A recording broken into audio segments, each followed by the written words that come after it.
itu tight sekali. Ya itu gila sih. Super tight. Dan awalnya saya berpikir di ronde 1 wah ini Osborne kayaknya Osborne menang nih. Iya benar habis. Ya kan? Ya, tapi ternyata si Ronaldo nih ronde 2 dia berhasil dominan kan. Iya. Dan ganti-gantian loh. Iya. Ganti-gantian serangan. Itu sangat seru sekali. Dan gini mereka stand up-nya bagus, ground-nya bagus. Iya. Komplit sekali mereka bermain dan wah itu benar-benar yang begini paling tipis, paling seru, paling imbang sampai akhir seluruh pertandingan gitu loh. Itu yang saya nilai, itu yang saya nikmatin. Jadi saya ngeliatin tekniknya dari awal, saya nikmatin sampai saya tuh terlena gitu. Wah gila ini teknik. Setelah saya lihat dari 5 main event itu jadi favorit saya.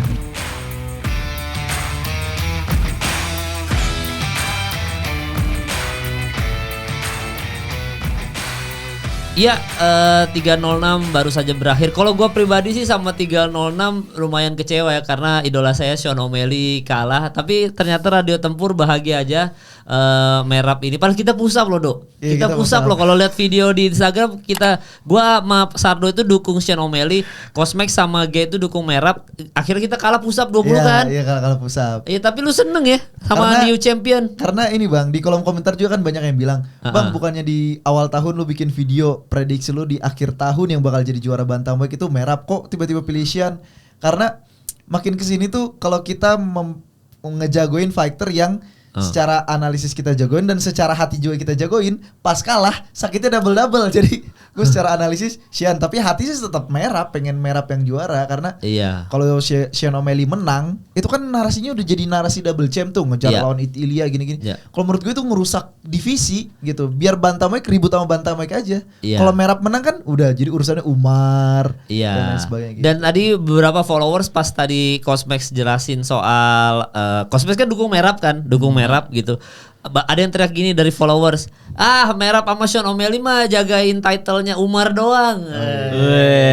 Makanya tadi kan begitu merap menang langsung di shot kan. Terus Joe Rogan nanya, nextnya apa nih gitu, mau lawan Umar nggak? Terus langsung kata terima kasih Dana White. Terima kasih Dana White. Itu benar-benar astaga. Gak mau nyebut nama Umar banget ya. Takut, padahal Umarnya udah disorot kamera kan.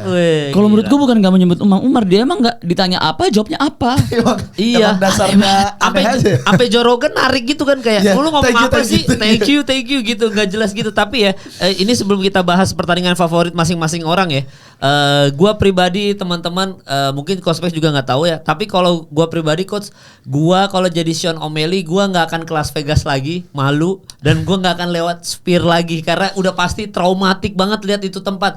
Bayangin coach, UFC 306 merayakan kemerdekaan Meksiko di Sphere pertama kali, ini sejarah gitu, kalah coach.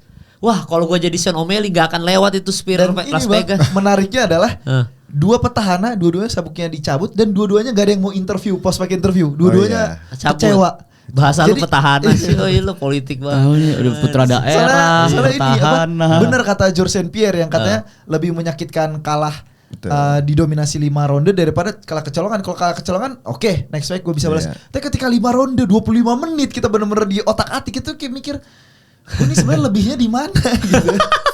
Apalagi kalau kalahnya itu sama fighter yang udah nge-taunting since day one loh.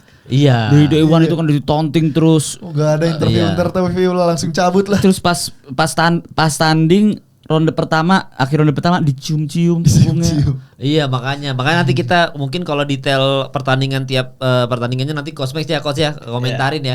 Cuma dari gua dulu deh, berarti kita pertandingan favorit hari ini kalau gua jatuh kepada Diego Lopez dan juga Brian Ortega ya. Karena memang ada beberapa orang yang minta dibacain komennya, nanti ditampilin ya sama Dimas ya.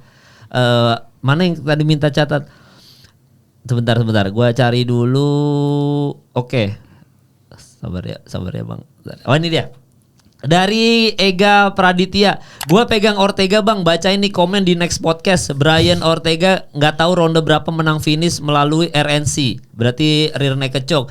Ortega tuh murid langsung dari keluarga Gracie Lobang, pencipta BJJ gitu. Itu jadi ini ya, apa namanya, minta ditayangin, kapok lu kan.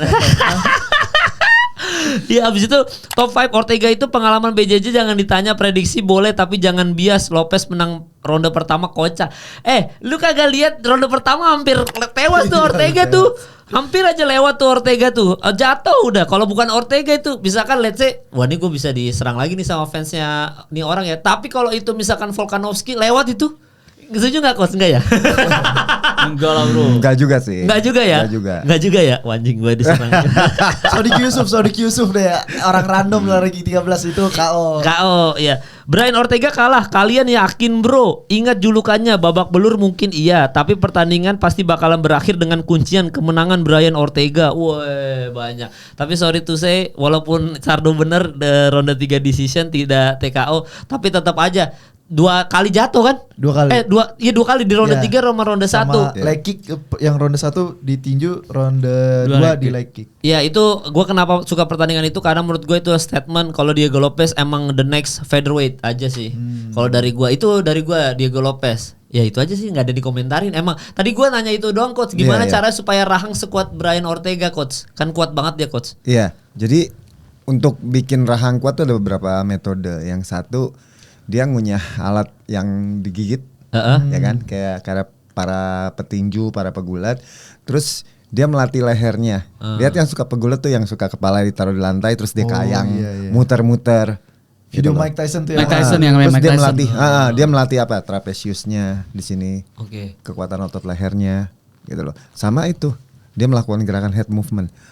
Sering melakukan gerakan head movement. Jadi pada saat dipukul dia bergerak. Jadi pada saat kena impactnya nggak 100. Kalau kita diam mungkin impactnya 100, tapi pada saat kita bergerak sedikit impactnya jadi 70 atau bahkan 50. Tapi kalau dia lagi mukul kita maju malah, nah, impactnya nambah double gitu kan.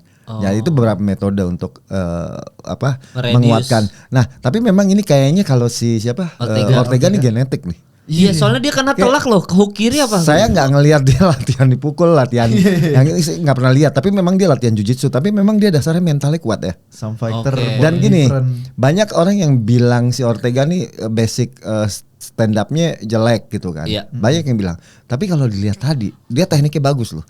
Tahu nggak yang bikin dia kalah sama Diego Lopez tuh? Kenapa Coach? Ini loh, eksplosif. Pukulannya kurang. Bener nggak? Kalau lihat tekniknya tuh waduh masuk, bagus loh. Rapi, mainnya rapi sekali. Bahkan terlalu rapi menurut saya. Rapi, mainnya rapi, terus memang sangat basic gitu loh. Stand up basic, groundnya bagus gitu. Dan tahan pukul pula. Nah, memang Diego Lopez ini yang eksplosif, meledak-ledak dan kuat gitu. Cuma secara endurance, muscle endurance, otot anaerobiknya ini Brian Ortega nih jauh lebih kuat. Iya, soalnya percobaan takedownnya juga beberapa kali gagal juga, bahkan malah dihajar Stenafet Coach ya. Oh iya. Iya, maksudnya jadi dia kalau 5 round bisa lain cerita ya Coach ya. Iya. Mungkin ya. Mungkin. Ya, atau nggak ada batasan waktu gitu bahaya juga. Bahaya juga, mati Diego Lopez. Cuma Brian Ortega tuh harusnya banyak ini ya, banyak percobaan takedown, tapi ini tadi kurang ya. Kurang. Iya. Mungkin itu kali ya Coach, apa bedanya BJJ sama wrestler. Kalau wrestler bawa orang ke bawah, kalau BJJ gimana main di bawah gitu. Iya. Jadi kalau wrestler tuh dia pressure-nya tuh waktu dia take down kan. Take down terus dia drive ataupun kayak lihat dah ini Dagestan bersaudara tuh. Dan Nurmagomedov dan lain-lain tuh mereka kalau take down mereka ngedrive terus, gagal di drive terus, bahkan sampai nempel di cage, ditempel di cage terus udah nggak dikasih bangun di situ. Di situ di ground and pound. Dicoba submission gitu loh. Tapi kalau biasa nih kayak si Brian Ortega dia shoot, dia gagal, dia stop di situ gitu loh. Iya. Dia stop di situ. Harusnya harus ditiru itu Nurmagomedov bersaudara tuh. Yang ngejar-ngejar. Dia kejar terus kayak Islam Makhachev lumayan, walaupun Islam Makhachev nggak 100% Habib ya. Iya. Merab ngejar terus tuh tadi Coach. Merab lumayan. Gini loh. Merab itu kalau menurut saya dia elite wrestler. Karena gini. Two-time Olympian gold medalist Henry Cejudo itu dibully. Sekarang gini, dia kan ngaku-ngaku dia pegulat paling hebat di Ya, UFC, iya. Henry Cejudo. Di Tapi UFC. emang kita pikir iya juga sih orang sekelas God si Ya, Demetrius Johnson aja dikalahin sama dia kan. Tapi ini Henry Cejudo itu dimainin sama Merab. Diangkat dibawa ke Diangkat ke tengah, di slam ke bawah. Nah, terus jadi melet lagi gitu. Kalau saya bilang sih Merab udah levelnya udah sebenarnya udah kayak Nurmagomedov bersaudara sih. Gitu loh. Makanya bakal seru banget Bakal Coach kalau seru. ketemu Umar. Betul. Nah, mungkin gua nggak tahu tuh kenapa dia nggak Nggak mau merespon mention, ya. ya. Nggak merespon, nggak tahu juga apa dia takut atau itu mesti dibuktikan. Tapi Bego, harusnya sih dia harus bego. bego ya. Anjing, bego. Kenapa sih lu bilang bego? Ditanya apa jawabnya Apa ya? Pertanyaan Kadang-kadang kan. nggak nyambung. Nggak, Iya. ini mungkin kebanyakan kena pukul juga. Jadi dia rada- Atau euforia seneng banget kan dia. Nah, mungkin juga makasih banget. fokusnya ya. Dia Iya. fokusnya lagi kemana gitu kan. Kemana-mana. Iya benar. Tapi Itu secara wrestlingnya, waduh, Iya. Merab sih jangan ditanya. Monster. memang Ortega nggak kelihatan seperti waktu terakhir menang lawan Yair ya. Padahal lawan Yair Waktu tuh Yair pun kan dia tipikal BJJ. Jadi ketika Iya. pertandingan di bawah baru dia bersinar. Betul. Iya. Kan Yair yang mendominasi. Pas ke bawah kecolongan. Iya pas kecolongan, tapi kalau Diego Lopez untungnya masih bisa Ya, berdiri. untungnya sama-sama Beda. sabuk Jadi hitam. sebenarnya defense, dan gue seneng kenapa sama Diego Lopez di UFC 306, dia habis menang langsung ngurusin Alexa Grasso kayak lu Grasso, ya. gila. Walaupun ya Alexa Grasso ya saya juga cukup kecewa. Cuma itu kalau gue Diego Lopez sama Brian Ortega yang gue highlight karena dari kemarin gue lumayan cukup bukan dibully ya, diserang netizen soal ini meremehkan Brian Ortega. Bukan meremehkan, lu lihat aja pertandingan tadi udah jatuh berapa kali. Memang kalau Ortega yang benar kalau lebih kuat aja sih ininya, jadi Lebih kuat. nggak jatuh aja. Iya, Cuma ya iya. gue tetap Diego Lopez. Kalau lu siapa Ge? Favorit lu Ge? Lu Gua siapa? tuh ini nih. Oh, gua bisa nebak. Gua bisa Meksiko sama Argentina tuh siapa tuh? Eldemar lawan Ribovic. Wah. Eldemar ya? Zellhuber. Zellhuber. Meksiko yang Zellhuber si ini apa Ribovic. Rian Garcia kan Argentina. katanya anaknya gabungan Paulo, Iya. Paulo Costa Dan Rian dikawinin Garcia. sama Rian Rian Garcia. Garcia, Paulo Costa kalau nikah anaknya kayak gitu. Iya itu udah Zellhuber ya, mirip banget Rian ya. Garcia kurang perawatan. Iya itu dia. Kurang duit tuh. Iya kurang duit. Lu itu ya. Nah kalau gue itu gara-gara gini, gue tuh kan gue kan dulu itu kan gue sempet di tarung derajat, jadi basic gue tuh stand up fight. Ya. Nah gue setiap kalau ngelihat ada pertarungan stand up fight, entah kenapa gue mikir kalau misalkan gue jadi lawannya tuh gue ngapain ya gitu. Nah gue waktu jadi ngemikirin kalau misalkan lawan gue Zellhuber kayak gimana, dan kalau gue lawan gue si Rebovic tuh kayak gimana. Dan paling sulit tuh kalau jadi lawannya Rebovic. Oke. Soalnya coba kalau misalkan kalau lu nonton lagi ya, Rebovic tuh lebih pendek. Iya. Zellhuber kan lebih tinggi. Tapi kok kesulitan nih Zellhuber. Padahal Zellhuber tinggal udah layangin aja jab mas straight, jab dari jauh jab, kalau dia dekat straight baru, atau kalau misalkan dia mau straight di counter pakai left hook gitu. Iya. Tapi nggak dapetnya soalnya si Rebovic tuh kayak menguasai jarak banget gitu. Dia tahu temponya. Dia tahu kapan gua inisiatif, kapan gua menjadi inisiator. Iya. Tapi dia juga tahu dia bakal jadi inisiator, jadi gue bakal counter aja. Jangkauan dia lebih panjang, jadi pas dia mulai dia mukul, gue tinggal menghindar, udah masuk dalam jangkauan, tinggal gue hook aja gitu. Dan kalau misalkan dia pengen, oke gue inisiatornya, dia masuk tuh nggak pakai jab, dia masuk pakai bob and weave dulu, Pakai wave aja deh. terus habis itu langsung hook atau langsung uppercut dan kena terus. Kayak gak tahu jawabannya. Dan sepanjang pertandingan itu Zellhuber tuh mikirin, ini kalau misalkan dia nge-wave gini, dia ngapain ya? Dia apakah hook, apakah uppercut kayak gitu. Dan si Rebovic tuh tahu kapan dia mundur, tahu kapan misalkan si Zellhuber tuh maju tuh, dia mukul, bam kena tuh 2 pukulan kena. Nah bukannya panik atau balas mukul untuk menyerang untuk ngebalas poin, tapi dia kayak tahu, dia tahu temponya nih, dia mundur, di stopin gitu, momentum itu di stopin, begitu terus sampai terakhir.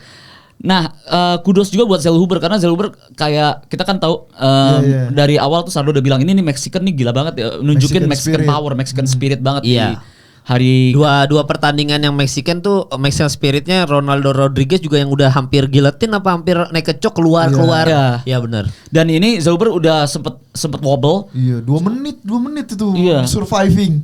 2 menit surviving, bener-bener. Head weaving. Iya. Dan kalau misalkan buat Nah tadi kan sempat juga diomongin sama coach tau gak sih yang penemu tadi kan dibilang head movement gitu. Jadi ada petinju Meksiko, dia menemukan ini kalau dipukul nengok, itu siapa ya? Iya, itu yang teori tadi kata coach supaya nggak 100% kita ngikutin arah. Iya, ngikutin ininya. Itu Flow dia ngikutin arah pukulannya, jadi damage-nya ini. Berkurang. Kalau dulu ada tuh Sakuraba setiap dipukul tuh dia kayak menjatuhkan diri justru loh. Jadi impact-nya nggak ini. Tapi kalau penemunya siapa? Ya mungkin yang mengukuhkan. Tapi kalau itu udah ada dari dulu sih. Iya, kenapa itu kayak? Jadi kalau dipukul, nengok. Paling terlihat itu teknik ini sama misalkan kalau ditinju sama Canelo. Oke. Atau sama satu lagi siapa Anderson tuh? Silva juga kan Floyd kayaknya juga, gitu. Anderson juga banyak. Sampai kecolongan. Iya. Sangat terlalu pede sama ininya. Kayak gitu. Muhammad Ali, wah. Muhammad Ali. Muhammad iya, Ali, gitu. wah itu rajanya itu di setiap dipukul dia Bisa begini, itu ya? begini, Bisa gitu. wave, iya. Head movementnya bagus banget. Tapi Okay. kebanyak juga yang kepukul jadinya begitu. Iya, tapi Zal Hulber tuh sempat yang itu tadi coach G yang Coach dia G. saking ya coach dan G. Iya, gitu iya, kan. iya. Jadi sempat yang dia terus-terusan gini mungkin kayak udah autopilot gitu loh, kayak Ya, otaknya udah nggak muscle sinkron. memory itu pasti. Muscle memory tapi memory. otaknya udah mungkin udah hilang nih otaknya nih, tapi masih gitu-gitu. Otomatis. Kesadarannya Iya. konsisnya udah hilang. Tapi karena udah autopilot putar-putar Ribovic apa ini orang ngapain? Ini orang mau kemana? Mau dihitung. Perasaan gue udah gak mukul deh. Iya. Mau dikejar momentumnya. Jadi misalkan dia kayak misalkan wave-nya itu bisa kayak angka 8. Oke. Angka 8 tuh jadi kayak jadi palanya muter ke angka 8. Nah, dia hitung tuh momentumnya. Dia kemana nih kalau misalkan kesini gue pukul. Itu terjadi waktu Conor McGregor lawan ini Dustin Poirier. Oke. Conor McGregor pas begini Iya pas Buin. banget tahun momentumnya ketemu. kena sama hook. Wah, itu jadi Mukanya langsung Iya. lagi. langsung Itu dia pergerakannya ke sini kena Itu namanya gitu.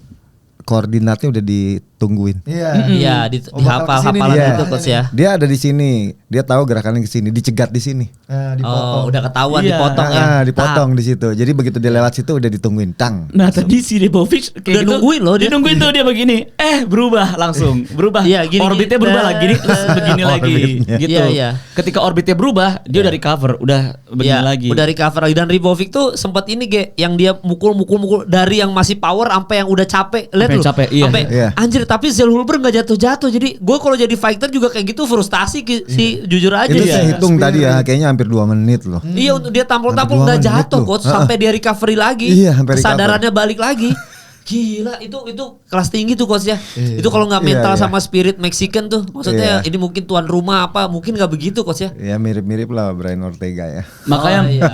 Iya, benar. makanya yang menangnya itu kemenangannya itu mungkin bisa dibilang menangnya bagus, tapi kalahnya juga terhormat gitu loh. Iya. Dan Kayak uniknya kan emang- ada satu juri yang memenangkan tuh. Ada satu Hampir juri yang aja. memenangkan. Iya. Hampir aja kontroversial. Itu kontroversi banget tuh. Iya Split benar, decision. bahaya. Dan ini apa tadi gue juga sempat bahas sama Sardo juga, dan Nawa itu kecewa sama UFC 306 ini sebenarnya.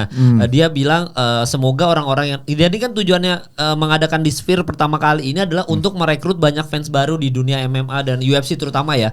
Dia mau merekrut banyak fans baru. Tapi ternyata pertandingan championnya boring kan, banyak take down kan. Iya, Jadi dia berharap di pertandingan ketiga udah dimatiin TV-nya. Jadi sampai Diego Lopez doang. Kalau pertandingan yang kedua tadi kita sempat bahas juga coach. Ini tuh pertandingan Ribovic sama siapa Zal Gampang Hulber. dicerna, Itu adalah gampang. pertandingan yang gampang dicerna. Siapapun yang nggak suka Iya, dunia iya. fighting nonton ini pasti terhibur. Gitu kan coach. Jadi memang ini Stand up untuk fighting terus dia rolling. brawling. Iya. Itu paling Udah. mudah dicerna. Gak mesti orang yang latihan praktisi. Iya, walaupun tadi ada satu poin yang pertandingan pertama kita juga underestimate, wah ini toilet break nih Ronaldo Rodriguez. Ternyata yang dia di naked choke apa digeletin tapi dia keluarnya pakai roll depan, jadi Iya. kepalanya jadi tumpul. Wah itu coach, itu kalau bukan kita, kalau bukan atlet patah tulang itu kepala nih. Ya dia udah terlatih Lehernya kan. terlatih. Iya terlatih, itu, ya. Ode Osborne juga itu, Ronaldo Rodriguez juga kita harus patut di ini, itu Mexican spirit juga tuh. Jadi Ribovic sama itu. Tapi omongannya Dana White kok gak setuju. Dana White Kenapa? Karena Mungkin karena champion ini. itu di Alexa Grasso sama apa? Merab. Valentina Shevchenko, Alexa Grasso merab. Alexa Grasso itu gue puas banget nontonnya. Oke. Karena Iya. sedikit banyak paham ground lah Bang G. Karena Iya. kan si Dana White kan bilang ini Spear disorot dunia, gue membuka pasar baru. Ya semoga lah yang nonton matiin TV-nya setelah pertandingan yang ketiga katanya gitu. Diego Karena Lopez. dia dari sudut pandang bisnis standpoint kan. Dan dia juga baru kecewa lah prospeknya si Sean O'Malley kalah begitu. Iyalah itu sedih lah itu pasti. Dia udah mikirnya, oh ini bisa nih dibawa nih sama Ilia Topuria nih double champ nih. Oh bisa nih gini. Wah. Iya, tapi memang buat tadi gue setuju Ribovic sama Zal Hulber ini salah satu pertandingan mungkin menurut gue Fight of the Night udah keluar belum ya pas kita ini? Oh, dicek. Iya, kayaknya harusnya jadi Fight of the Night tuh. Karena itu udah pasti itu yang tadi Cosmax bilang, ini pertandingan yang orang nggak ngerti UFC, nggak ngerti ini cuma brawling, tampol-tampolan. Ya ini yang paling gampang untuk menarik fans baru adalah Zal Hulber sama Ribovic. Bahkan mungkin ada fans yang nonton, gua ngefans sama Ribovic bisa aja. Bisa jadi. Bisa jadi. Jadi itu ya, itu tadi gua di Golopes. Nah, kalau lu siapa, Dok? Kalau gua Alexa Grasso versus Valentina Shevchenko. Oh, siap. Fakta menarik, Alexa Grasso adalah pacar Yair Rodriguez. Sama-sama Mexico dan sama-sama kehilangan sabuk sekarang dua-duanya. Gue suka karena ini bang. Jadi kan karena dia cantik. Gue besar nih sama Valentina Shevchenko. Besar sama Valentina Shevchenko dan apa ya? Knockdown dia yang head kick lawan siapa tuh yang sampai lawannya sampai gemeter gini. Jadi dari dulu tuh gue ngeliat Valentina Shevchenko nih.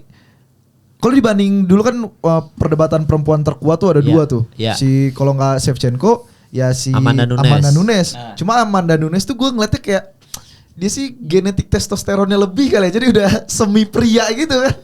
Sedangkan Shevchenko ini masih, kita juga ngeliatnya dia masih perempuan, masih cantik gitu, cuma dia technical banget, tajam banget gitu kan. Terus apalagi kalau biografinya yang dia Muay Thai di Kyrgyzstan, dibantai satu negara udah habis, dia pindah ke Thailand, dibantai lagi satu negara, akhirnya dia transisi ke MMA. Emang build for martial arts gitu. Dan terbukti di 7 title defense, dan ketika dia kalah lawan Grasso pertama kan lebih pada ini kan. Ya itulah, ketika kamu berada di top of the food chain kan, ribuan coach dan atlet mempelajari gerakan, kamu kan. Dan si Shevchenko kan trademarknya tuh spinning back kicknya tuh. Nah orang-orang si timnya Grasso ngeliatnya bukan kelebihan tapi kekurangannya si Shevchenko. Wah pas spinning back kick nih momentum nih. Dilatih terus. Ketemulah momentumnya di ronde keempat. Spinning back kick, culik, submisi. Jadi kan sebenarnya udah menang Shevchenko, cuma kecolongan sekali. Nah, di match kedua itu lebih ke si Shevchenko nih masih pengen nguji boxingnya si Grasso gitu. Dia masih kayak, gue nih dewanya striking, masa gue kabur dari striking. Jadi dia gak full kan, kalau barusan tuh full commit di ground tuh. Dia masih mau ladenin striking dan akhirnya knockdown juga kan nih lawan Grasso. Knockdown, jadi ego itu. Iya, egonya masih ini gitu. Ego gitu. Padahal kalau dia main ground nggak bisa keluar Grasso gitu kan, tapi masih coba lagi stand up. Nah terus akhirnya seri. Nah gue ngerasa kayak ini nih seharusnya Shevchenko menang andaikan dia datang sebagai ya MMA gitu. Soalnya kalau Grasso menang tuh lebih ke Grasso menang karena dia boxingnya lebih bagus. Tapi kalau Shevchenko menang, dia nunjukin bahwa all rounded tuh selalu lebih menang gitu. Pengalaman menang dan dibuktikan di pertandingan ketiga ini gitu. Bener-bener oke lah, Grasso dengan Diego Lopez belajar dari kesalahan di 1-2, tiap dibawa ke ground pasti gak bisa keluar. Akhirnya mereka belajar submisi. Tapi tetap gak bisa ngejar pengalaman dan ya jam terbangnya seorang juara si Shevchenko gitu. Banyak ancaman submisi sampai ada 8 dari inverted triangle tadi, terus guillotine. Tenang aja Shevchenko, tenang aja gitu. Dan itu armbar juga kan, armbar berkali-kali, mencoba triangle. Dan ini apa namanya, sebenarnya untuk pencinta MMA pertandingan ini tuh cukup terhibur banget coach sebenarnya. Kan yang tadi kita bahas, ground controlnya Shevchenko sebenarnya banyak poinnya. Nah, mau ngomong tentang ini kan, tapi kan ancaman kasta. Iya, ancaman penilaian di bawah kan. Betul. Mau nggak mau kan Grasso tetap ada ancaman itu kan. Gini, yang nggak saya suka dari UFC adalah dia suka bias gitu loh. Sebenarnya yang paling harus dinilai nomor 1 itu adalah aim to finish. Contohnya serangan-serangan yang hampir membuat finish. Contohnya kayak guillotine choke tadi yang udah mau masuk. Itu udah hampir finish loh. Ibaratnya tinggal finish, tinggal tap atau lepas gitu kan. Itu kan udah deket banget. Itu harusnya nilai yang kastanya paling gede. Jadi kalau dalam satu ronde ada yang terjadi kayak gitu, itu udah pasti ronde itu milik dia gitu loh. Pernah dibandingkan dengan cuman mukul ngumpulin poin tapi nggak efektif. Nah di jalanan kita lihat siapa yang hampir KO, hampir finish, dia yang menang. MMA kan paling dekat dengan pertarungan di jalanan, pertarungan bebas kan. Jadi sebenarnya esensinya atau kasta tertingginya adalah pada saat si fighter ini hampir mencapai aim to finish gitu loh. Iya, itu sempat ada perdebatan coach. Jadi karena banyak orang yang tahu dia ground control lebih jago, jadi ngejar control time. Betul, control Ngejar time tuh control time. gini, control time iya betul control time. Tapi setelah dia udah control time, what next? Iya, nggak ada threat, Nggak ada treat, ya nggak ada, nggak membahayakan, nggak efektif. Cuman begitu aja. Setelah udah oke, lu take down, nahan di situ, what next? Iya. Lu nggak hampir di finish sama dia. Yeah. Tapi walaupun di bawah tadi Grasso juga berhasil melayangkan beberapa submission. Yeah. Itu efektif. Iya, Gitu loh. Saya sih nggak ngitung tadi, cuman Yeah. menikmati Jadi, pertandingan aja sih. Si Joe Rogan di bangku komentator pernah bilang seharusnya submission attempt itu tuh dinilai sebagai ini juga knockdown karena Betul. Almost apa, knock out. iya, Almost knock out, Kan knockdown hampir gitu. Heeh, Cuman tetap- betul. Kasta tertinggi gitu loh. iya, tapi tetap pihak apa ya sistemnya menganggap Dari Nevada ya, itu ya. Penilaiannya. nggak menilai itu gitu. Iya, Tetap mereka ke- lebih Iya. menilai siapa yang dominan ground Iya, siapa yang control. di atas. Ground control oke gitu loh. Oke. Tapi ya itu bukan yang nomor satu, bukan prioritas utama lah kalau Iya. kalau kita sebagai seorang martial artist gitu ya, Iya, sebagai seorang warrior samurai gitu, kita melihat pertarungan siapa nih people champ-nya, Iya, Ya iya. kan? Dan highlightnya si Grasso tadi coach yang dia sempat giletin udah kekunci banget sampai dia ngomong give up nggak lu menyerah begitu itu karena udah capek juga Capek sih. juga. Itu mah udah tinggal kuat-kuatan tekad aja siapa Betul. yang mau nyerah. Betul. Dua-duanya kuat tekadnya ya ternyata ya. Betul. Gitu. Itu udah dapat kan coach give up tapi Udah, nggak Udah perfect dalam, aja ya. udah dalam, Udah dalam tuh ya. udah dalam. Dalam tapi posisinya nggak ini. Akhirnya kan fatigue juga, Iya, dan makanya posisinya nggak benar. Dan bagus siapa? Shevchenko. Shevchenko bagus defense-nya. Gitu. Dia tahu bagaimana menempatkan distribusi beratnya, dia harus bagaimana defense-nya, dan itu udah masuk tapi dia tahan. Iya. Itu udah masuk dan dia sabar menunggu sampai Alexa Grasso fatigue. Iya. Akhirnya baru dia keluarin Iya. tangannya. Ujung-ujungnya kan jadi senjata makan tuan, tinjunya jadi udah capek. Jadi tangannya. capek. Iya, jadi capek, Jadi jadi nggak begitu masuk. dia udah squeezing, dia udah flex gitu dengan durasi waktu tertentu, begitu udah stand up ini udah berat tangannya. Iya, Itu iya, otomatis. Dan ini juga apa namanya berapa kali kelihatan di ronde 3 4 5 mukanya Alexa Grasso udah bete, udah frustasi gitu. Udah denger corner juga kan udah nunduk aja kan, udah nggak yang gimana coach Iya. ini udah.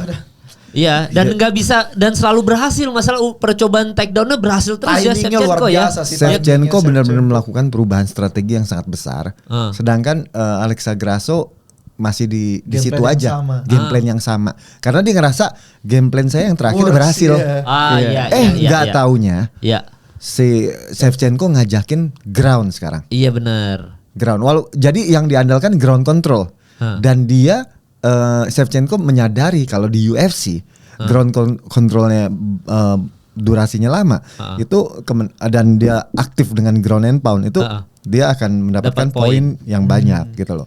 Ya, sedangkan yang submission attempt begitu banyak dari Alexa Grasso itu nggak dinilai Ya, baik. sama para juri karena jurinya sorry to say juga kebanyakan dari divisi komisi boxing. Ya. Komisi Nevada dan lain-lain betul, itu loh. ground. Iya, Ya, iya, iya. banyak yang dari situ nggak berasal dari orang ground fighting. Jadi ya itulah. Jadi yang dinilai itu kadang-kadang cuma ground control. Kadang-kadang saya juga gimana ya kayak ya udahlah tapi UFC memang paling top di sini lah di dunia ya Iya, untuk iya, iya. secara MMA-nya. Jadi Iya, jadi Dan storyline-nya juga jadi lebih menarik Bang. Jadi kemungkinan bakal ada quadrilogi pertama di UFC wanita. oh iya. Oh iya, kalau cowok Menang- udah. Ya menang sekali, kalah sekali, seri sekali gitu. Sekarang ini once for Iya. all gitu. Satu lagi nih. gitu. Satu lagi. Satu lagi tapi kalau ngelihat potensi tadi bisa menang nggak tuh Grasso satu lagi tuh. Tergantung waktunya. Iya. Ah, kalau- tergantung maksudnya Kos. Kalau Tergantung dia waktu diadain tandingnya. sebulan lagi, 3 bulan lagi, 6 bulan lagi, Oh. masih Shevchenko. nggak kekejar. Nggak kekejar Nggak untuk kekejar. untuk mengejar apa skillnya, komplitnya ground controlnya, Iya. terus mengejar apanya ininya apa takedownnya. Iya, takedown defense maksudnya. Itu kan Iya. takedownnya Shevchenko, skill takedown Iya, atau oh takedown iya. defense-nya. Untuk antisipasinya Untuk gimana? antisipasinya kekejar nggak? Iya, iya. Dengan strength-nya dari Iya. Shevchenko Iya. itu dia udah build. Memang strength Shevchenko udah lebih Iya. tinggi daripada Alexa Grasso. Oh, iya. Iya benar dan ini apa namanya si Shevchenko itu takedownnya rapi banget Kos ya kayak Iya. udah profesional. Wah itu mah udah jam terbang. Itu cowok untuk Gini. kelas cewek udah kayak lebih perfect dari cowok takedown. Saya sebenarnya bilang ya, takedown tekniknya Alexa Grasso itu tekniknya sebenarnya kalau saya ngelihat ya dari kacamata saya itu skillnya lebih hebat daripada Shevchenko. Cuma strength Shevchenko itu mengalahkan skillnya Alexa Grasso. Oke. Iya betul. Iya betul. Iya, iya. Ah. Gitu. Karena saya ngelihat bagaimana si Grasso ini melakukan takedown terhadap Shevchenko pernah berhasil kan? Iya. Ada yang Iya. berhasil, terus ada yang berikutnya terus gagal, akhirnya malah terbalik dia di bawah. Iya. Nah, saya ngelihat pada saat dia gagal itu, saya ngelihat tekniknya itu indah, saya merinding ngelihat dia. Karena praktisi pasti tahu, praktisi ngerasain, wah gila. Itu saya sampai ini gila nih Alexa Grasso nggak main-main.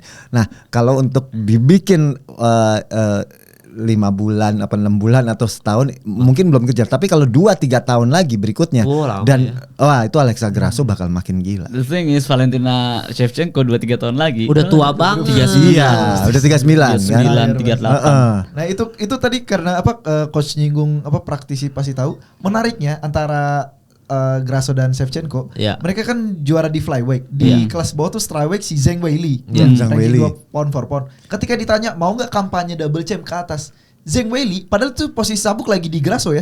Dan Grasso tuh posisinya ya bisa dibilang 2-0 lah, sekali menang sekali seri dari Shevchenko. Dia bilang kita lihat dulu yang ketiga, soalnya kalau Shevchenko yang juara, gue nggak berani ke atas. Tapi kalau Grasso yang juara, gue berani. Itu tandanya dia tahu. Tahu. Dia tahu siapa yang Walaupun lebih sabuk skill. lagi nggak di Shevchenko tuh, tapi dia tahu Shevchenko tuh lebih jago gitu. Itulah pentingnya strategi tim ya.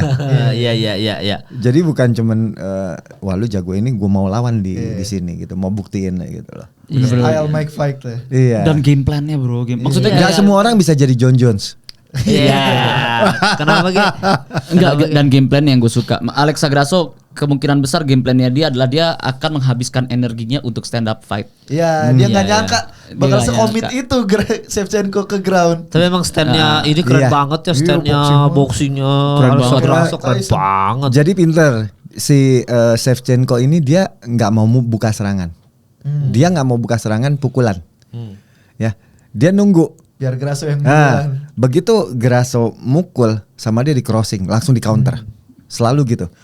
Dia nunggu lagi sampai Grasso maju, terus akhirnya dia crossing lagi. Ya. Begitu dia udah saking serunya, mereka adrenalin tinggi, langsung di shoot.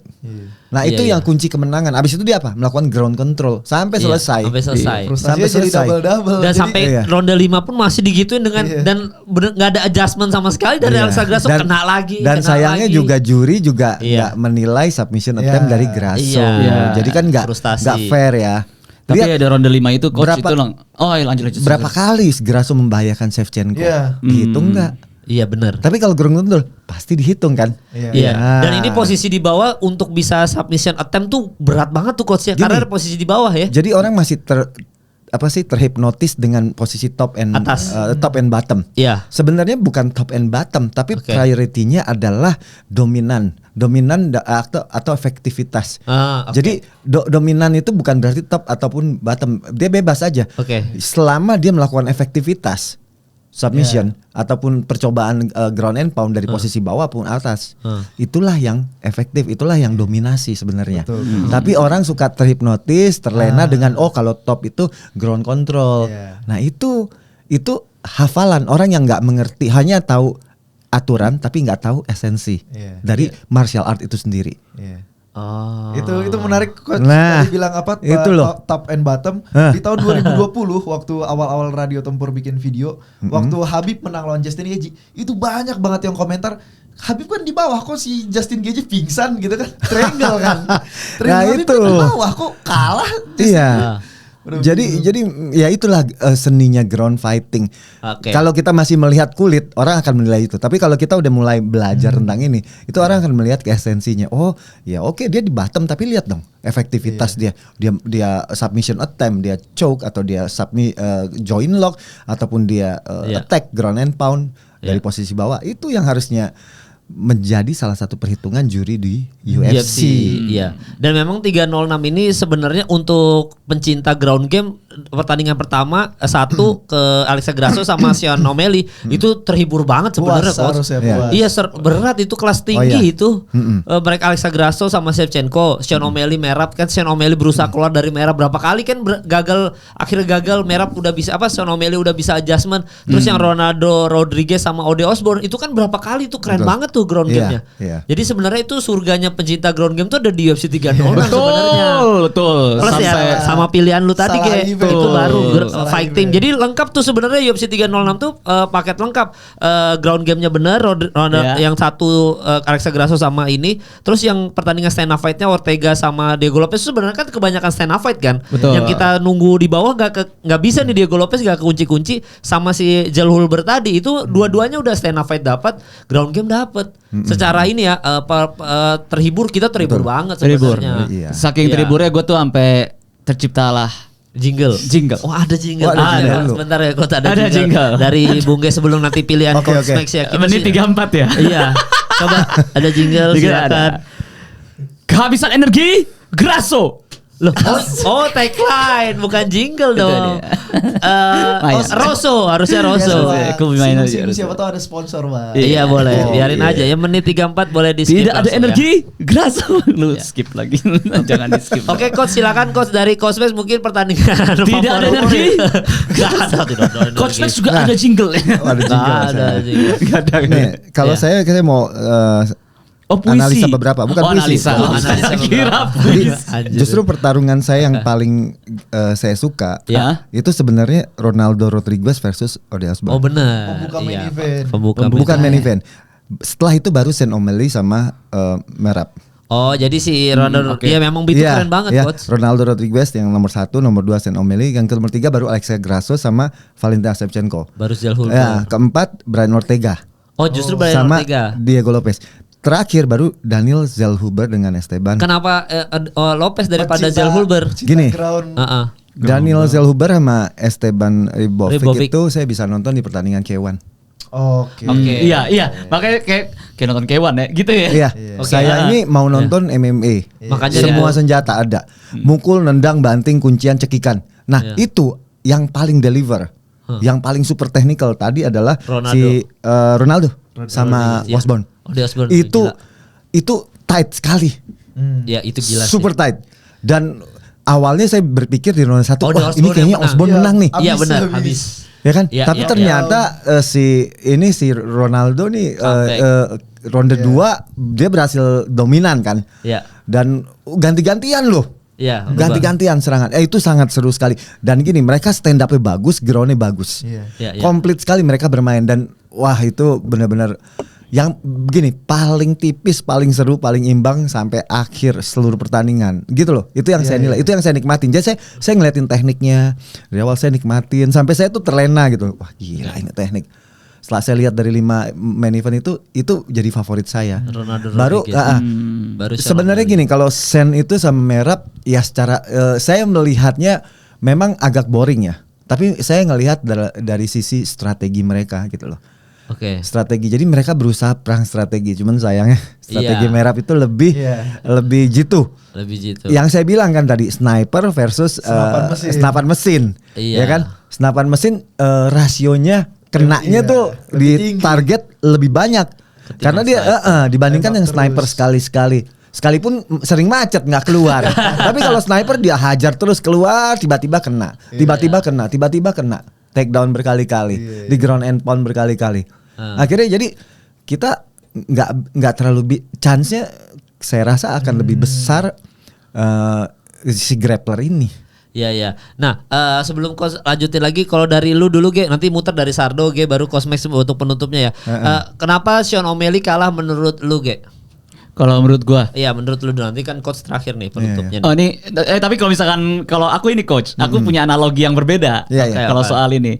Jadi emang betul Sean O'Malley itu adalah sniper. Nah, sniper itu jarak jauh. Pertama-tama jangkauan dia emang jauh Iya. gitu kan dibandingkan jangkauan Merab. Dia bakal menang justru kalau misalkan melawan yang petarung itu menggunakan kayak pistol atau senapan mesin. Tapi masalahnya Merab ini shotgun. Bener gak? Merab Shotgun. dia tidak pernah mengeluarkan pukulan. Dia gak pernah inisiasi dengan pukulan. Dia inisiatornya dengan head tendangan kick, kan. head kick. Tendangan. Tapi sekali dia maju, satu badan semuanya maju. The take down. Langsung all in gitu. Iya. Dan tapi ya itu dia kalau misalkan ada ya kalau misalkan kayak Coach Max itu kan bilangnya itu adalah machine gun, which is ya bisa juga itu. Iya. Dia maju semuanya dikeluarin dan itu ampe bikin frustasi sama seperti kayak ibaratnya kayak Conor Grasso gitu yang apa mereka tuh udah punya strategi, oke, lu punya energi segini di dalam tank lu bakal habisin buat one punch lu atau buat pukulan lu. Itu udah habis di ronde kelima. Iya. Di ronde kelima tuh udah capek lah, Sugarson tuh udah capek kayak gitu. Stres juga ya. Udah stres juga dan emang terlihat jelas juga waktu pertarungannya Sean O'Malley dengan Chito Vera di ronde kelima. Chito Vera udah mulai bisa mukul Sean O'Malley kan, fokusnya udah berkurang dikit gitu. Nah, kalau menurut gue emang di sini nih sebenarnya kalau kita kesampingkan coachnya, mungkin Sean O'Malley sama Merab itu tuh secara fisiologi itu bakal lebih menguntungkan Sean O'Malley. Oke. Gitu. Tapi karena strategi yang berbedanya itu yang bikin keuntungannya itu berada di pihaknya si Merab. Seandainya Sean O'Malley tidak sniper.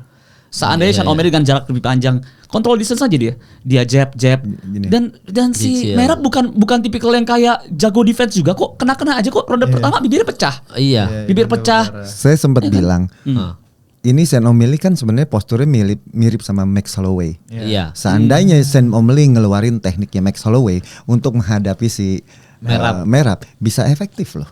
Rajin. Sayangnya nggak dilakukan. Rajin. Dia hanya nunggu one punch knock out aja gitu loh. Nggak bisa gitu loh. Karena harus momentum, dia ciptain kesempatan yang banyak, nanti dari salah satu itu ada momentum pilih gitu loh. Nggak bisa kayak gitu. Dan jadi akhirnya nggak keluar coach karena yang dia tunggu pukulan. Iya, ditunggu. Yang keluarnya tendangan. Iya, tendangan malah. Betul. Tadi kita sempat ngobrol ya. Pinter sekali ini si Merab. Dia selalu masuk dengan tendangan, dengan low kick. Nggak pernah dia memukul duluan. Itu dia udah tahu. Waktu itu dia tendang, tangan dia udah di atas double cover. Terus dipukul. Sean O'Malley memukul kepala di tangkis. Kemudian O'Malley mengganti. Begitu ditendang kaki, Sean O'Malley akhirnya memukul perutnya, tapi nggak ada efek. Nggak ada efek. Akhirnya begitu aja. Karena si Merab udah mengetahui bahwa kalau saya pukul mulai dengan pukulan, itu langsung di counter bisa KO. Iya. Nah, terus kedua, si Merab ini sangat pinter. Dia merusak ritme mainnya. Kita lihat petarung-petarung yang bermain ritmenya sering dirubah-rubah itu adalah Khabib Nurmagomedov. Itu dirubah. Nah, dia mengcopy paste Khabib Nurmagomedov. Jadi patternnya, gerakannya ke sana, ke sini, ke kiri, kanan, depan, belakang, bisa tiba-tiba lompat, jumping segala macam aneh-aneh gitu loh. Nah, itu ritme itu yang mengacaukan patternnya si Sean O'Malley gitu loh. Nah, akhirnya itu akibatnya dia nggak bisa membaca patternnya, dia nggak bisa membidik, koordinatnya berubah terus, berubah terus ke sana sini, terus take downnya juga ya Henry Cejudo aja dimainin, dibanting-bantingin gitu loh. Saya bilang sama ini udah di take down sampai selesai nggak bangun nih. Iya, dibilang gitu. Saya ngomong sama dia. Coach Max udah take down menit kedua langsung coach, bener ini nggak bakal bangun. Bener, 2 menit nggak bakal bangun. Iya, 2 menit. Nggak bangun. Nah, which is itu dan itu ngarahkan gue ke alasan kedua. Alasan pertama kan tadi kan game plan-nya. Iya. Nah, alasan kedua dan terakhir kalau menurut gue alasan kenapa Sugarson itu kalah. Sesimpel Sugarson tidak memiliki arsenal dalam ground game. Dan gini, gue tidak melihat, gue nggak tahu ya, gue bukan praktisi. Gue tidak melihat kalau misalkan, gue nggak bisa tahu apakah Sugarson itu jago nih dalam handling takedown defense dan lain-lain gitu. Tapi yang gue lihat adalah kalau lu ketika di takedown dan lu sampai melakukan kecurangan, berarti lu panik. Oh, yang ini nyabut glove, mau nyabut. Yang mau nyabut glove gitu. Dan itu terlihat jelas juga kayak misalkan Conor McGregor ketika dia nantangin Khabib, ya let's wrestle, yang dia bilang gitu. Terus pas di wrestle dia ngelakuin sampai ada berapa ya? Ada 7 atau 11 kecurangan Conor McGregor, narik apalah fans ditahan kayak gitu-gitu. Nah, kalau misalkan seandainya sejago itu Merab, pasti tidak akan ada tuh drama itu udah lumayan banyak drama ya. Iya, banyak drama tuh. Nanti gue bahas sama coach tuh coach yang drama awal mulai, nanti kita bahas itu pertanyaan buat Coach Max itu. Tapi kalau dari lu berarti sebenarnya sesimpel Sugarson itu tidak live up to his words. Dia kan bilang kan gue pernah dengar dari lu juga ya yang dia ngomong, gue tuh emang bukannya gue nggak bisa ground game, tapi gue belum pernah ketemu lawan yang memaksa gue gitu. Nah, ketika ini ketemu yang dipaksa, gue tidak melihat kemampuannya yang selama ini dirahasiakan. Iya. Tetap jadi rahasia. Itu anjing. Iya, ternyata tetap jadi rahasia ya. Jadi itu ya kayak ke alasan lu 1-2 itu ya. Nah, kalau pertanyaan nanti buat Cosmek gue udah siap pertanyaan, tapi buat lu Dok. Kalau gue kenapa bukan alasan dulu, tapi ada pertanyaan yang menurut gue nih harus dijawab sama lu nih. Kenapa Sean O'Malley tidak berlaku selayaknya seorang champion? di pertandingan ini. Kenapa dong? Gak usah alasan. Kalau alasan tadi G udah masuk akal tuh. Gue udah nangkep. Kenapa dia tidak berlaku sebagai seorang champion? Dia nggak nyangka sejago ini si Merap. Okay. Dia tahu si Merap nih freakish gitu kan. Iya. Freakish.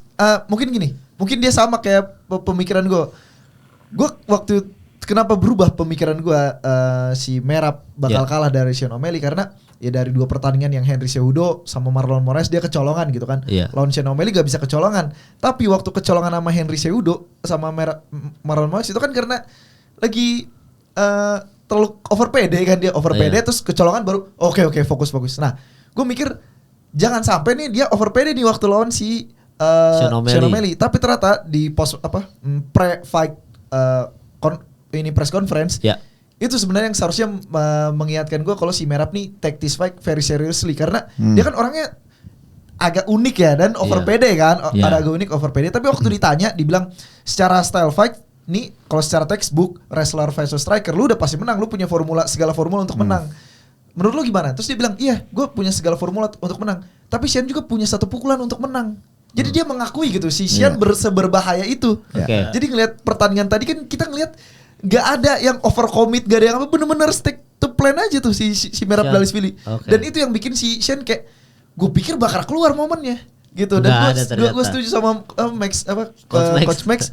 Emang harus dibikin dirty nih fightnya, nggak bisa rapih terus kayak gini, harus dibikin berantem. Dan di cornernya juga kan si Tim Welch menuju ronde 5 kan dia bilang more aktif biar momen itu kebuka gitu, more aktif gitu. Tapi udah too late lah.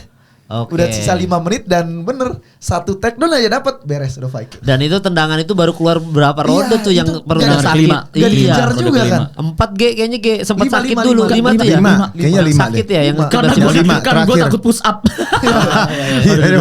Menit terakhir itu di 2 menit terakhir. Iya, lari-lari langsung si Merap keliling. Sayang tuh ya momen itu doa. Jadi kenapa nggak keluar auranya karena stick to the plan itu tadi. Terlalu nggak bisa rapi, harus dihajar terus ya. Dan itu diingatin juga sama cornernya, dia bilang enggak lu tuh champion, lu harus mental champion, nggak bisa nih bertanding kayak gini. Kita ronde 1 ronde 2 kalah nih. Itu udah diingetin dari ronde 3 dong.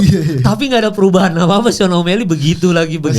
Harapkan momen itu datang. Jadi momennya harus dicari seharusnya. Iya, jadi kesalahannya Sean O'Malley adalah tidak mencari momen itu. Dan yang gue suka next fight Sean O'Malley ketika diintroduce Bruce Buffer nggak akan lagi dia kayak introducing first fighting from official record 13 wins 1 loss. One loss kan dia kayak gini. One contest. No. Dia 4 tahun gak pernah kalah. 4 tahun. Nah kan dia anggap 1 loss dari Chito Vera gak valid kan. Jadi begitu dia 18 itu, wins 1 loss dia langsung gini. Nah sekarang udah gak ada alasan dia. Harus gini dia. Iya harus gini. Pertanyaan buat Cosmax nih. Kalau Cosmax sendiri, ini kan tadi sudah sempat dibilang sama Sardo juga. Dia awal aja protes-protes itu, terus diintin sama Herdin ya kan, yang protes-protes itu dia ngomong. Terus di ronde yang kedua ya kalau nggak salah yang udah digitu-gituin, terus habis itu dia lepas sengaja, terus Sean O'Malley marah gitu, ditampol padahal waktu belum habis kan. Ini tuh sebenarnya part of strategi supaya menghancurkan konsentrasinya Sean O'Malley atau nggak menurut lo Coach? Ini kan kayaknya kan tadi dibilang juga sama komentator, gue nggak pernah lihat yang distraksi kayak gini sih, tiba-tiba ngomong di awal lagi orang lagi fokus ngomong ke corner man gitu-gitu, terus habis itu yang bercanda padahal waktu kayaknya menurut gue Merab tahu masih ada 2 atau 3 detik lagi, tapi dilepas sama dia sengaja, terus dia balik badan sehingga Sean O'Malley dia langsung marah gitu kan. Itu tuh sebenarnya part of merusak distraksinya Sean O'Malley atau enggak sebenarnya Coach? Kalau menurut saya sih, kalau pada saat yang dia ditandukkan pakai dagu, terus ada ini kan 10 second kan, tak gitu ya. Itu dia lupa. Kalau menurut saya emang bego dia lupa. Karena gini, dia nggak mungkin dia bagian dari untuk ngerusak dia punya fokus, dia bangun muter itu bisa dipukul KO. Iya, kan. Jadi itu memang itu miss-nya si ini aja. Merap aja. Kekonyolan. Dan itu nyium Coach. Nyium ini ternyata ada gambar yang lebih dekatnya videonya. Kan dia gini-gini tuh. Kan? Jadi itu sebenarnya dia mau melecehkan. Dia mau melecehkan si Sean O'Malley dengan ini lu udah gue bantai, sekarang lu gue cium lu. Iya, lu kayak udah kayak cewek lu pusi gitu loh kan. Mau digituin lah gitu loh. Tapi akhirnya dia blundernya pada saat Udah karena dia euforia itu, terus tek dia udah gue udah puas ngebully lu, sekarang gue bangun. Which is dia nggak sadar itu bukan bel. Makanya waktu dipukul ya dibiarin aja sama si Herb Dean kan. Iya. Which is itu sah gitu loh. Kalaupun KO itu sah. Dia muter badan, dipukul ya kan dia harus melindungi diri setiap saat ya sebelum dibentikan oleh wasit atau bel berbunyi ya. Itu sah. Tapi kalau yang awal itu kayaknya iya. Yang distraksi awal, iya. part of strategi ya. Iya. Orang lagi fokus 100%, lagi fokus dirusak. Jadi dia ini apaan sih gitu loh. Iya. Karena itu iya dia bukan pertandingan pertama kali dia begitu. Dan itu Sugestion lagi ngontrol center loh. Iya. Langsung maju di center kan dia. Iya, terus. Itu untuk merusak aja. Nah, itu pinter memang. Dan itu makanya dimarahin juga. Iya, Herb Dean sampai bilang nggak boleh lu kayak gini ya. Iya. Gitu loh. Bisa dikasih sanksi gitu loh. Iya. Nah, tapi habis itu kan dia berhasil gitu loh. Berhasil merusak fokusnya. Karena memang awal-awal scene itu yang paling berbahaya. Iya, berbahaya di ronde dia tuh mau bikin knockout secepat mungkin dan dirusak dengan ritmenya, fokusnya dirusak, konsentrasinya dirusak. Jadi yang kalau yang pertama iya, tapi kalau yang terakhir itu ketolol. Bukan ketololan sih maksudnya. Ya, dianya miss aja keteledoran. Iya, gitu. dan kita tahu juga coach, maksudnya Sean O'Malley selalu berbahaya di ronde 1 ronde 2 karena stamina masih 100%. Iya. Begitu kita udah masuk 45 kan powernya kurang yang kita bilang tadi kan. Gini, iya makanya orang itu kalau udah ini banyak petinju-petinju, orang-orang atlet ya, khusus Sanda dan lain-lain, dia ikut MMA, dia pada saat dia ground fighting, begitu ground fighting terus saya suruh berdiri, terus saya suruh adu pukul, tangannya udah berat. Tangannya udah berat, udah fatigue. Iya. Jadi pukulannya lambat, pelan Iya. sekali. Kita take down lagi, kita gulung di bawah, kita suruh bangun lagi, makin berat lagi. Nah itu, ya Sean O'Malley mengalami hal itu. Makanya saya bilang ini 5 round kayak gini sih, Sean O'Malley dia punya pukulan udah jauh lebih lemah, speednya lebih lemah, ya kan? Hanya semangatnya aja yang dia punya pada saat terakhir-terakhir itu pun dibuka dengan tendangan, push kick kan, kena perutnya kan. Tangannya tuh udah lemah gitu loh. Nah itu akhirnya itu dia dapat momentum dan berusaha untuk mencari finish. Kalau enggak ya dia akan kalah decision, unanimous decision ya. Iya, unanimous. Iya kan? Dibantai, digulung lah sepanjang round. 4-0 malah ada yang komen si Umar kan komen. Umar Nurmagomedov 4-0. Di ronde keempat 4-0. Bukan 3-1 kan coach sempat ngomong. Kayaknya ini 3-1. Coach kan ngomong gitu kan ke G kan. Terus Umar gue bilang enggak, kayaknya enggak 3-1 ini 4-0. Itu diskon dari saya karena di ronde ketiga kayaknya saya lihat agak rapet ada lah. Perlawanan. Ada perlawanan lah. Jadi kita kasihlah 2-1, habis itu baru akhirnya 3-1, 4-1 gitu. Tapi ya sebenarnya saya nggak ngitung. Tapi kelihatannya 5 round digulung semua sama si. Walaupun kakinya udah berapa kali dipegang Sean O'Malley, lepas terus hebat juga coach. Iya, hebat juga. Gitu gila sih. Sean O'Malley tuh jago, groundnya juga jago. Cuman gila. ketemu ground yang lebih jagonya lagi. Waktu lawan Aljo kan bisa ditahan takedownnya, cuma kan merap nih, wah. Iya, a different animal. Paru-parunya 3 ya. Paru-paru 3. Iya. Paru-paru 3, otaknya tapi nggak 2. Ya, kenapa? Sugar rush. Iya. Nah, yang menariknya tapi gini nih coach, yang menariknya ternyata di yang pertama itu kan sempat ngedengarkan dialognya walaupun distant gitu ketika Merab itu dia protes ke Herb Dean, terus Herb Dean bilang you do your job, I'll do mine gitu. Jadi maksudnya kayak bukan tugas lu buat marahin cornernya si ini, itu tugas gua. Dan setelah itu emang beberapa menit kemudian Herb Dean emang marahin gitu. Ada excessive coaching. Nah, itu excessive coaching. Jadi dibilang katanya sekarang peraturan baru tidak boleh adanya excessive coaching. Itu maksudnya gimana sih coach? Teriak-teriak kan? kan? Baru tahu tuh. Iya, jadi nggak boleh ada intervensi terhadap itu gitu. Jadi memang segini, fighter itu nggak usah peduli apapun, mau cornerman yang teriak dari sana sini ataupun siapapun penonton di luar ataupun petinggi dari yang ada di event itu teriak-teriak, itu nggak usah peduliin. Yang perlu dia denger ya cuman arahan dari cornerman dia dan wasit yang bertugas. Jadi sering terjadi gini ya. Corner ini suka menjebak juga. Menjebak. Jadi lagi di cornernya, misalkan cornernya Sean O'Malley, dia teriakin si Merab nih. Ya kan, supaya terganggu. Misalkan Sean O'Malley lagi ground and pound. Lagi di ground and pound nih. Sean O'Malley lagi ground and pound misalkan ke Merab ya. Nah, terus cornernya itu akan teriakin stop gitu loh. Itu untuk menintervensi si wasitnya supaya wasitnya bisa latah. wasitnya bisa stop. Nah, wasit itu harus tenang dan tidak terkena intervensi, dan ini terjadi di event MMA. Iya. Stop gitu. Jadi wasitnya, lo ini siapa nih yang teriak nih? Cornernya siapa nih? Iya. Apakah cornernya dia menyerah, lempar handuk? Iya benar-benar. Nah, dia harus benar-benar sigap. Iya. Nah, dia harus benar-benar ngelihat bahwa lu orang ini. Jadi wasit itu nggak boleh terkena intervensi dari. Nah, kalau corner dan lain-lain itu yang di luar itu mereka mah bebas teriak apa aja. Iya. Mereka bebas. Jadi si siapa namanya tadi? Merap itu dia nggak perlu ngomong-ngomong kayak gitu. Iya. Nah, itu kan lagi kasih instruksi, kita nggak tahu instruksinya apa ya. Nggak kedengeran kan? Dia lagi ngomong apa gitu kan? Nggak tahu hinaan atau apa. Tapi ya lu biarin aja gitu loh. Mungkin ini lagi bagian part of strategi. Iya. Gitu. Jadi harusnya apapun yang ada dari situ, ya udah kita fokus aja pertandingan dan jangan terkena intervensi. Masalahnya kayak Khabib aja tuh kan menjelaskan karena Pak Khabib yang ini insiden Eagle yang dia lompat pas lawan corner. Kenapa kok dia habis ngehajar corner terus dia ke arah ke arah cornerman-nya si corner, terus dia sampai lompat ke Dylan Dennis. Ternyata gara-gara sepanjang pertandingan tuh dikata-katain terus. Tapi cuek, pas tanding cuek, pas tanding baru. Iya betul. Just say to me. Gitu. Si Khabib tuh bisa fokus dulu ke corner.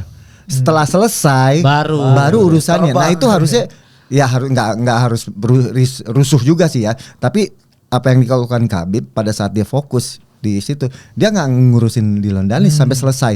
Begitu dia selesai baru dia curahkan kekesalannya, tapi itu salah ya. Bikin kerusuhan di situ kan. Iya. Jadi itu prediksi bukan prediksi sih. Analisa Cosmax sama G Pamungkas sama Radio Tempur. Tapi memang untuk nextnya tadi ada beberapa komen Sean O'Malley harus apa, banyak yang komen harus ngelawan Cory Sandhagen untuk nextnya. Tapi ya udah, Sean O'Malley mungkin gue mengerti bahwa Dana White lagi stres banget ini sekarang karena Sean O'Malley salah satu prospeknya dia, pundi-pundi uangnya dia juga ternyata dikalahkan. Kan dia bukan lagi anti Dagestan ya. Ini kalau misalkan Merab yang menang kan berarti nextnya adalah Merab lawan Umar. Kalau Umar mungkin dipastikan ya 60% menang lah, 40% mungkin Merab, kalau lebih gila lagi ya bisa aja gitu. Tapi kalau Umar menang Dagestan, Belal masih ada ini Dagestannya. Terus habis itu Islam Makhachev Dagestan semua merajain ya. Nah, makanya ngelihat ini aset pundi-pundinya uangnya di ini kan dikalahkan. Ini Alex Pereira makin dijagain dari Ankalaev ini pasti nih. Iya, jadi potensi buat teman-teman untuk menyaksikan Pereira bisa melawan Ankalaev disimpan dulu ya, karena akan dalam waktu yang lama nih kayaknya nih. Mungkin Khalil diaduin lagi sama Johnny Walker lah, diaduin sama Jawal, diputer-puter ya udah. Mungkin yang diutamakan antara misalkan Topuria Holloway selesai, nanti Topuria lawan siapa lagi stand up fight, kayaknya itu dulu deh. Jangan wrestler lagi nih. Dan setidaknya Dana White itu senang karena dalam flyweight dan women bantamweight itu tidak ada Dagestan. Tidak ada woman. Tapi kalian sadar nggak? Khabib itu lama sekali untuk mendapatkan title. Iya, kan prosesnya Khabib lama. Nurmagomedov sangat lama. Kita udah nungguin, tapi kok nggak dikasih ya. Iya. Sampai akhirnya kita pikir ya udahlah, kayaknya si Khabib nggak bakal dikasih gitu loh. Gitu loh. Sampai harus stress talk ini kan setelah menang lawan Michael Johnson, baru dia ngomong-ngomong your chicken Ireland. Iya, itu kan Guru Gembul, pas episode Guru Gembul dia bilang kan, diceritain kalau Khabib ini menuju champion aja lama banget. Lama. Kayak Dana White agak anti sama wrestler kayaknya, agak geli ya. Atau enggak di luar USA kali. Kalau kan dia suka. Setelah Khabib jadi mesin uang ini ya. Baru dia dekat, baru dia ini merasa bisnismen. Ya, tapi mungkin menurut Dana White kalau semuanya dikuasai Dagestan nggak baik untuk bisnisnya dia, mungkin gitu kali ya coach ya. Iya, kalau sudut pandang saya bisnis sih gini, itu semua gini, kalau bisnisnya nggak jalan, show-nya nggak akan jalan loh. Iya betul. Jadi kita nggak bisa ngelihat one sider aja sih. Kita nggak bisa ngelihat one dimension aja. Kita harus lihat juga gitu loh. Kita nih bagus, idealis bagus, tapi realistis harus diperhatikan. Oke. Nah, para penggemar kita ini harus belajar menjadi dewasa. Jadi nggak cuma idealis. kalian ini bukan anak kecil yang harus selalu idealis, tapi harus tumbuh dewasa menjadi penggemar yang realistis. Karena kalau ini bisnisnya nggak jalan, Ya nggak ada. kalian mau nonton apa? Nggak ada fighter. Iya. Supaya bisnisnya jalan, Iya. kalian juga harus idealis dan realistis. Jadi seenggak-enggaknya seimbang. Oke. Nah itu adalah bagaimana penonton penggemar-penggemar MMA harus lebih bijak menyikapi Iya. bagaimana bisnis ini berjalan. Jadi itu kalau menurut saya suatu yang wajar, orang dia punya acara, Iya. dia Iya, mau bikin debutan lawan juara dunia langsung ya terserah dia. Kalau dia merasa itu kayaknya showbiz, iya. Kalau tapi secara idealis nggak bisa kan. Tapi secara showbiz, Ya. Bisa. lihat aja Jack Paul bisa lawan siapa. Kecolongan kok RC ketemu Pantoja tuh kecolongan kok. Berarti kan bisa ada potensi, udah ketemuin RC aja ada kok potensi Dana White. Iya, makanya. iya. Jadi ya kita harus realistis, kita harus Ya. balance Ya. menyikapi event ini dengan dewasa Ya. antara idealisme kita dengan realistis. Ya, dan harus ikhlas kalau banyak akan kedepannya mungkin akan banyak pertandingan seperti Alexa Grasso, Shevchenko, Iya. Merab atau enggak yang Rodriguez yang main ground game ya mau nggak mau kok Iya, ya. iya. Tapi nggak Ya. salah juga Ya. para netizen atau fans MMA ini memberikan masukan. Nggak salah juga. Iya, iya benar. Boleh. Ya. Boleh. Kan mereka justru Bayar fans juga, iya, iya. mereka juga viewers juga, mereka juga ini. Jadi mereka punya hak juga. Saya nggak mau begini, nggak apa-apa juga. Cuman mereka harus lebih realistis. Kalau Benar. mereka mau dewasa ya. Iya, iya, iya. Kalau mereka mau dewasa. Nah, itu Kalau gue ada satu teori Apa lagi itu? Mal. Oh, Ini iya. gue baru sadar banget. Iya. Ada yang sadar gak pas masuknya si Sugar Sean? Heeh. Itu kan biasa kan Sugar Sean pas lagi jalan gitu di bawahnya kan ada tuh yang kayak dia total apa former UFC champion atau apa Oh, gitu-gitu. iya, fact- Nah, fact-nya. terus yang menarik kayak gini, ada tulisannya itu kayak 1 of 4 American champion. 104 berarti salah satu Satu dia. dari 4 American satu dari champion. 4. Kenapa ditulis gitu ya? Mungkin gara-gara ya emang kita harus tahu kalau misalkan UFC itu gedenya itu di Amerika. Amerika. Betul. USA. Penonton yang datang Amerika juga. Amerika. Jadi emang perlu American hero. Iya. Iya. Kalau misalkan semuanya Dagestani, Iya. Betul. ya nggak akan ada. Makanya kenapa McGregor itu dibangga-banggain banget? Karena McGregor itu kalau dia tanding mau di Amerika mau dimanapun itu Ireland itu berani naik Iya, pesawat bawa untuk ke satu situ. negara dia. Bawa satu negara. Kenapa John Jones dielu-elukan banget meskipun dia nggak aktif? Ya karena John Jones itu adalah American heavyweight hero-nya. champion. Iya. Gitu. Jadi betul. ya mau nggak mau Lokal hero ya. iya, kalau misalkan semuanya Dagestani, siapa nih yang mau nonton nih? Gitu. Jadi emang bener-bener, ayo dong. patriot. Iya, nih UFC nih di Amerika loh. Iya. Gitu. Yang nonton ya marbot masjid Rusia. Iya, ngeri-ngeri kan. Yang Rusia tapi Yang yang di, Rusia. yang di Rusia ya. Tapi emang benar gue setuju ini mungkin tidak baik untuk bisnis kalau Dagestan semua merajai, makanya Dana White ini agak-agak cranky juga tadi mungkin ya. Iya, iya. Cuma tadi Cosmex sounding soal fans. Kebetulan kita ada satu fans yang bagus pernah datang ke podcast ini. Dia berangkat ke Las Vegas Sphere. Gue jujur aja Gus agak iri Wah, banget gua. bagus. Iya bagus ya berangkat nanti mungkin next episode bagus. Nah sebelum udahan ini gua kasih cuplikan aja keseruan bagus di Las Vegas Sphere. Thank you udah nonton episode kali ini dan ini ya keseruannya.